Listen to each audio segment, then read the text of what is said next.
Assalamualaikum warahmatullahi wabarakatuh. Saya Harul Hardiansa Sibuan dari kelas Perbankan Syariah 4C ingin menjelaskan tentang makalah saya yang berjudul Sistem Ekonomi Islam. Pernahkah kita bertanya, masih banyak terjadi kesenjangan ekonomi? Ada sebagian orang yang memiliki kekayaan berlimpah dan sebagian lainnya sulit untuk memenuhi kebutuhan hidup sehari-hari. Di sisi lain, kita juga sering mendengar tentang praktik berbunga tinggi yang justru semakin memberatkan masyarakat yang sedang kesulitan ekonomi. Karena seperti ini menunjukkan bahwa sistem ekonomi tidak hanya berbicara tentang uang dan keuntungan, melainkan tentang keadilan dan kesejahteraan masyarakat. Oleh karena itu, pada kesempatan kali ini, saya akan menjelaskan tentang sistem ekonomi Islam. Ekonomi Islam adalah sistem ekonomi yang berlandaskan Al-Quran dan hadis. Berbeda dengan ekonomi biasa, sistem ekonomi Islam menggabungkan aspek spiritual dan material. Artinya, segala aktivitas tidak hanya mendapatkan keuntungan saja, melainkan apakah aktivitas tersebut dinilai mendapatkan keadilan dan keuntungan bagi masyarakat. Dalam sistem ekonomi Islam terdapat satu prinsip bahwa seluruh harta memang milik Allah, tetapi kita sebagai manusia adalah khalifah di bumi yang akan mengelolanya. Nah, harta itu akan kita pertanggungjawabkan. Apakah harta itu kita gunakan sebagai pemberi manfaat untuk orang lain dan sebagainya. Lalu, apa keuntungan sistem ekonomi Islam? Yang pertama, sistem ekonomi Islam memiliki zizwat, zakat, infak, sedekah, dan wakaf.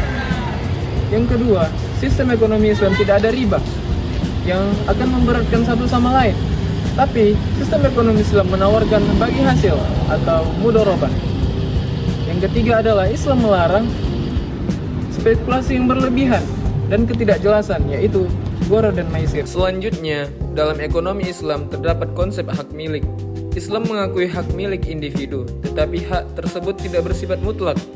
Kepemilikan harus diperoleh dengan cara yang halal dan digunakan untuk hal-hal yang bermanfaat.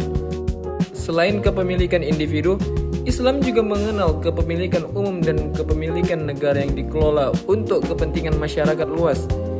Jika dibandingkan dengan sistem ekonomi lainnya, ekonomi Islam memiliki karakteristik yang unik.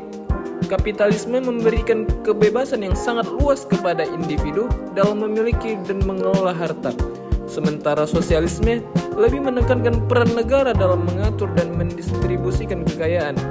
Ekonomi Islam berada di tengah-tengah keduanya.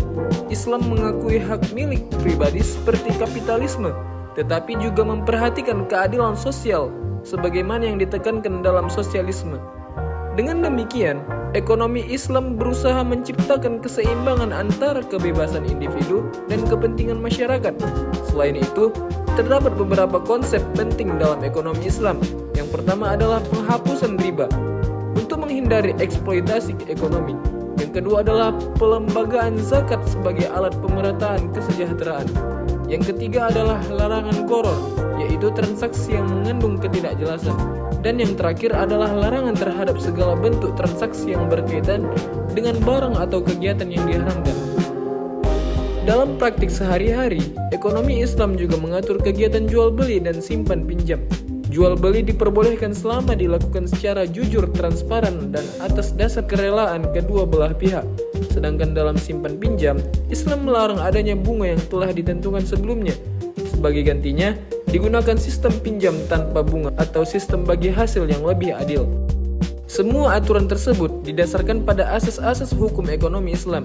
Di antaranya adalah asas tauhid, yaitu kesadaran bahwa seluruh aktivitas ekonomi merupakan bagian dari ibadah kepada Allah Subhanahu wa Ta'ala. Kemudian asas keadilan yang mengharuskan setiap transaksi dilakukan secara jujur dan tidak merugikan pihak lain, serta asas kemaslahatan, yaitu setiap kegiatan ekonomi harusnya memberikan manfaat bagi masyarakat. Sebagai penutup, sistem ekonomi Islam bukan hanya sebuah sistem transaksi, tetapi juga sebuah sistem nilai yang menekankan keadilan, tanggung jawab, dan kesejahteraan bersama, dengan menghapus praktik yang merugikan seperti riba dan penipuan, serta mendorong distribusi kekayaan melalui zakat dan instrumen sosial lainnya.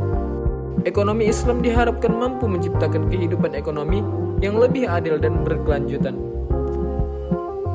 Dengan berakhirnya penjelasan saya tadi, saya akhiri. Billahi taufiq wal hidayah. Wassalamualaikum warahmatullahi wabarakatuh.